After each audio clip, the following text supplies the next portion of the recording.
तत्सवितुर्वरेण्यं भर्गो देवस्य धीमहि धियो यो नः प्रचोदयात्।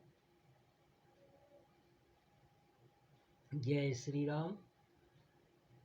भाइयों एवं बहनों, हम कुछ आपको एक अलग ढंग की स्टोरी कहानी सुनाना चाहते हैं। जैसे कि प्राय हम देखते हैं कि यदि कोई भिखारी हमारे दरवाजे पर आता है तो हम उसे दुत्कार के भगा देते हैं। कहते हैं अरे कहीं कमा खा नहीं लेता, तगड़ा है, तंदुरुस्त है, काम करने लायक है, ऐसा बोलते हैं। वो भिखारी चला जाता है, दुखी होके चला जाता है, बहुत दुखी होके जाता है। कुछ तो नहीं दुखी होते क्योंकि उनका धंधा बन गया है, लेकिन कुछ तो दुखी हो ही जाते हैं, दुखी हो जाते हैं। तो उसमें एक कहानी आती है कि एक भिखारी किसी बड़े ठेकेदार के यहाँ, जो बहुत बड़ा कॉन्ट्रैक्टर था, बहुत बड़ा ठेकेदार था, उसके दरवाजे वो जाया करता था भीख मांगने। लेकिन वो ठेकेदार कॉन्ट्रैक्टर उसको देख के आग बबूला हो जाता था कि ये भिखारी कहाँ से आ जाता है, इसको मैं देखना नहीं चाहता, देखना नहीं चाहता। लेकिन भिखारी आए दिन आता ही रहता था, आता ही रहता था। तो कई दिन ऐसे आता रहा भिखारी। जमींदार, वो जो कॉन्ट्रैक्टर था, ठेकेदार था, वो गाली गलौज करके भगा देता था, डांट देता था। एक दिन वो भिखारी आया और कॉन्ट्रैक्टर का बहुत बड़ा नुकसान हो चुका था, कई लाख का नुकसान। वो पहले से ही जला भुना बैठा था, बड़े दुख में था, बड़ी स्थिति उसकी अच्छी नहीं थी। जैसे भिखारी की आवाज़ सुनी, दंदनाता हुआ आया, भिखारी को देखा, डांटने लगा कि यार हमको तुम चैन से बैठने भी नहीं देते, आए दिन भीख मांगने चले आते हो, शर्म नहीं आती तुमको। और इतना कह के उसने एक ईंटे का अद्धा पड़ा था, उसके सिर पर दे मारा, धड़ाक से दे मारा। भिखारी गिर गया, जमीन पे गिर गया, उसके सिर से काफी खून गिरने लगा, काफी खून गिरने लगा। तो कुछ देर पड़ा रहा बेहोशी की हालत में, उसके बाद में चला गया भिखारी। धीरे धीरे भीख मांगता हुआ, अपनी दयनीय हालत को देखता हुआ, समझता हुआ जा रहा था, भीख मांग रहा था। तो लोगों ने पूछा कि अरे भिखारी, ये तुम्हारी किसने हालत की? कहते जिसने हालत की उसका भला हो।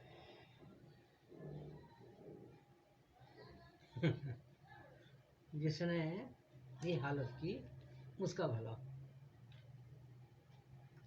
जगह जगह जाता, लोगों से भीख मांगता, और जो भीख देते उनका भी भला बोलता, और जो पूछ लेता भैया किसने मारा, तो जिसने भी मारा उसका भला हो।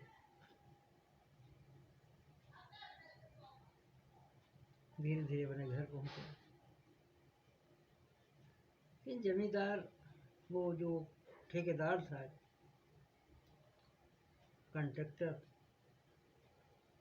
वो धीरे धीरे पीछे पीछे उस भिखारी की, वो भी उसके घर पहुंच गया।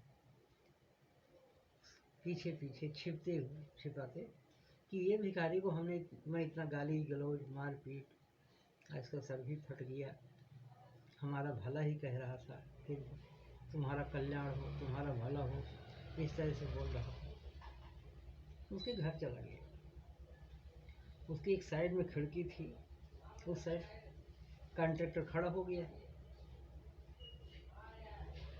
देख रहा है कि वो भिखारी मेन दरवाजे से अपने घर के अंदर गया।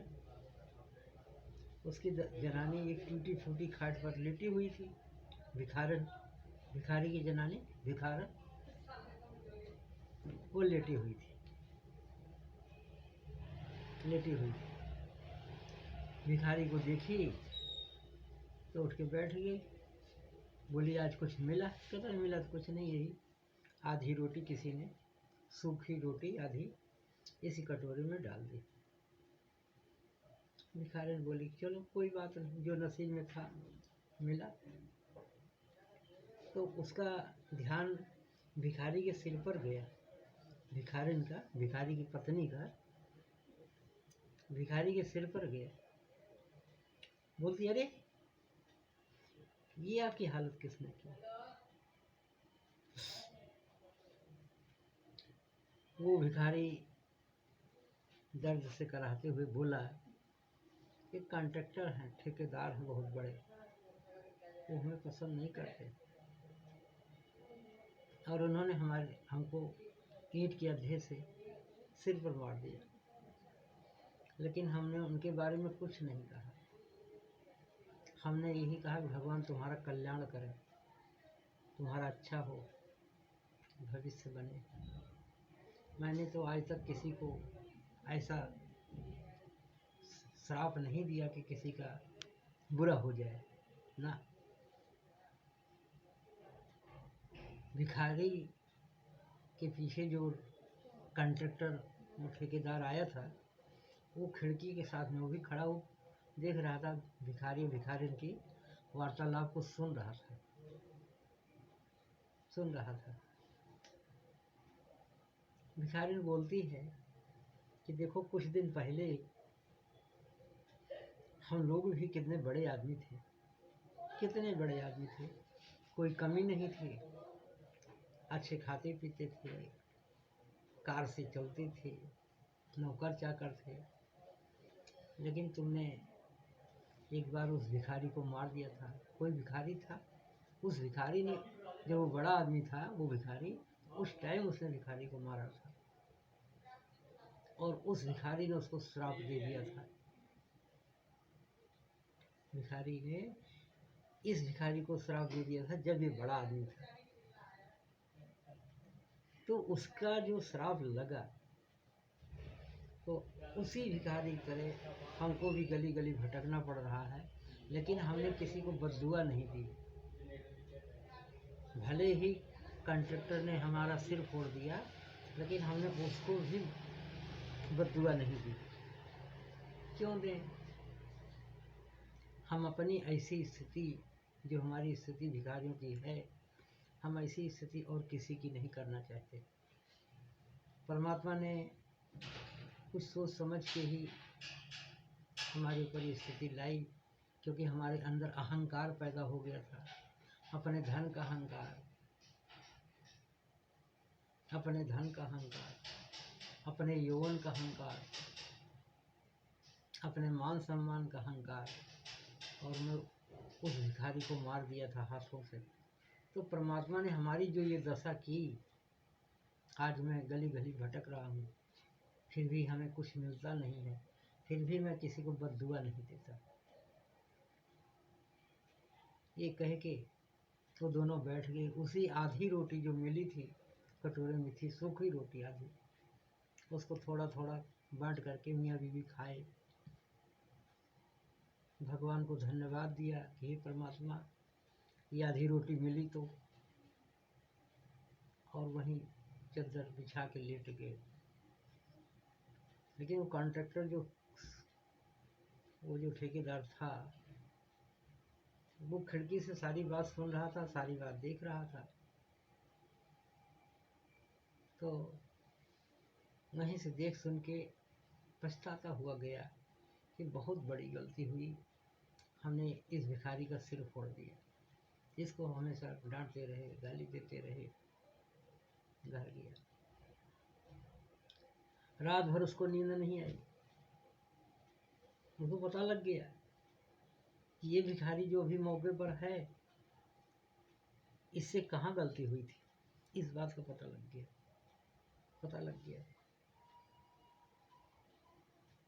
रात भर नींद नहीं आई ठेकेदार को, और सुबह जब हुआ, वो संयोग से वही भिखारी फिर तेरा भला हो, तेरा कल्याण हो कहता हुआ कॉन्ट्रैक्टर के दरवाजे पर वो खड़ा। कॉन्ट्रैक्टर को राज का सारा दृश्य जो रात में उसने देखा था, भिखारी और भिखारिन की जो वार्तालाप सुना था, जो देखा था, उसके आंखों के सामने सारा दृश्य नाच गया। ओहो! और वो भिखारी के चरणों में गिर गया।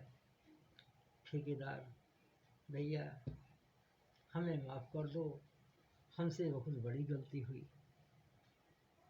आज के बाद हम किसी भी भिखारी को, किसी भी लाचार आदमी को, किसी भी परेशान आदमी को हम दुत्कारेंगे नहीं। हमने आपकी कहानी सुनी, हमने देखी भी। भिखारी ने उसको, ठेकेदार को, कॉन्ट्रैक्टर को अपने दोनों हाथों से उठाया, खड़ा किया, कहा भैया ये सब अपने अपने कर्मों की गति है। हम भी तुम्हारे ही तरह बहुत बड़े आदमी थे, बहुत संपन्न थे। ऐसे ही हमारे अंदर अहंकार आया और हमने किसी लाचार, वो भी भिखारी को जूतों से मारा था, और उसके एवज में हमारा ऐसा समय आया कि परमात्मा ने हमारा सब कुछ छीन लिया, सब कुछ छीन लिया, और आज हमारी ये दशा है। तो आज की बात, भगवान ने तो दिया, हमको दंड दिया, हमारे कर्मों का फल मिला, लेकिन हमने किसी का कभी ये नहीं कहा कि तुम्हारा अमंगल हो ना, क्योंकि हमें अपने कर्मों का फल भुगतना है। हम किसी को अमंगल बोल के हम और पाप अपने सिर पर क्यों रखें? इस कहानी से प्रिय सज्जनों, भाइयों, प्रिय बहनों, ये कहानी से बहुत बड़ी सीख मिलती है। जैसे हम लोगों के घर के आसपास कोई आ जाए, भिखारी आ जाए, भूखा आ जाए, परेशान आ जाए, तो हमें उसकी मदद करनी चाहिए। जो कुछ है अपने पास थोड़ा बहुत उसको दे दो और सम्मान के साथ उसको विदा करो, क्योंकि परमात्मा हमारी परीक्षा ले रहा है। परमात्मा हमारी परीक्षा ले रहा है। जब हम कुछ अपने घर से थोड़ा या ज़्यादा दान पुण्य करते रहते हैं, तो परमात्मा हमें बहुत कुछ देता है। मन और तन दोनों पवित्र होते हैं। दान देने से धन नहीं घटता। दान दिए धन ना घटे, जो सहाय रघुवीर। इसलिए दान देते रहना चाहिए। जैसे हम घर के अंदर झाड़ू लगाते हैं, साफ सफाई करते हैं, पूरा घर साफ रहता है, इसी तरह से यदि हम दान देते रहें, थोड़ा थोड़ा पुण्य अर्जित करते रहें, किसी के भूखे को भोजन कराया, कोई आ गया दीन दुखी, रुपया 2 रुपया 4 रुपया 10 रुपया दे दिया, दान दिया, तो हमारे अंदर से एक आत्मशक्ति पैदा हो जाती है। दान देने से मन स्थिति सुदृढ़ होती है, मन पवित्र होता है, घर के अंदर सुख शांति आती है। इसलिए हमें किसी भी भिखारी को, किसी भी दीनहीन जन को दुत्कारना नहीं चाहिए। और प्रेम से जो कुछ है अपने पास उसकी सेवा करनी चाहिए। भाइयों एवं बहनों, आप लोगों ने हमारी ये टूटी फूटी कहानी सुनी। मैं चाहता हूँ कि आप लोग हमारी कहानी को सुनो और लाइक करो, सब्सक्राइब करो, हमें कमेंट में भी लिखो, शेयर भी करो, ताकि कुछ लोगों को और कुछ जानकारी मिले। और हमें भी बताओ, कमेंट करके बताओ, कमेंट करके बताओ कि भाई अभी इसमें आपके अंदर क्या कमी है। क्योंकि मैं कोई पंडित तो हूँ नहीं, ना कोई विद्वान हूँ, ना कोई कथाकार हूँ। बस मन के अंदर भाव है अपने भाई बहनों को छोटी छोटी कहानियाँ सुनाना, अच्छे अच्छे विचार बताना। इन सब चीज़ों को सुनने के बाद अपने जीवन अप्लाई जरूर करना, जरूर लागू करना। किसी भी गरीब को, दुखी को, बेचारे को हमेशा कुछ दान पुण्य जरूर करते रहना है, कुछ सेवा दान करते रहना है, किसी को दुखी नहीं करना। ठीक है, धन्यवाद, प्रणाम, जय श्री राम, जय माता जी।